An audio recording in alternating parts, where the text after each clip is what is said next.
বন্ধুসকল, প্ৰত্যেক মানুহেই দিনটো ভালে পাৰ হোৱাটো বিচাৰে আৰু আমি ৰাতিপুৱা কৰা কিছুমান কাৰ্যৰ দ্বাৰা ইয়াৰ ভাল আৰু বেয়া প্ৰভাৱ দিনৰ ভাগত পৰে।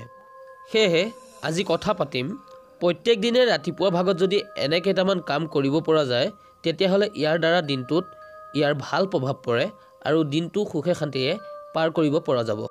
সেইকেইটা কামৰ ভিতৰতে 1 নম্বৰ কামটো হৈছে প্ৰত্যেক দিনে ৰাতিপুৱা শোৱাৰ পৰা উঠাৰ পাছত যদি চাহৰ পৰিৱৰ্তে আমি 2 গিলাচ পানী খোৱা অভ্যাস কৰি লওঁ তেতিয়াহ'লে ই আমাৰ শৰীৰ আৰু স্বাস্থ্যৰ ক্ষেত্ৰত অতি উপকাৰী।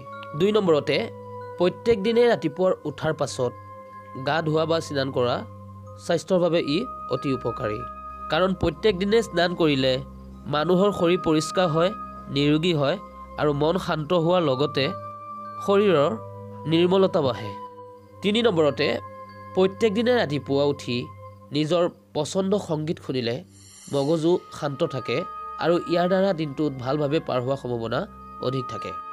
4 নম্বৰতে প্ৰত্যেক দিনে ৰাতিপুৱা 10 মিনিটকৈ হ'লেও যোগ ব্যায়াম কৰা অভ্যাস কৰিব লাগে। 5 নম্বৰতে প্ৰত্যেক দিনে ৰাতিপুৱা স্বামী আৰু স্ত্ৰীৰ মাজত সামান্য ৰোমাঞ্চ থকাটো খুবেই প্ৰয়োজন। ইয়াৰ দ্বাৰা দিনটোত মন ভালে থাকে।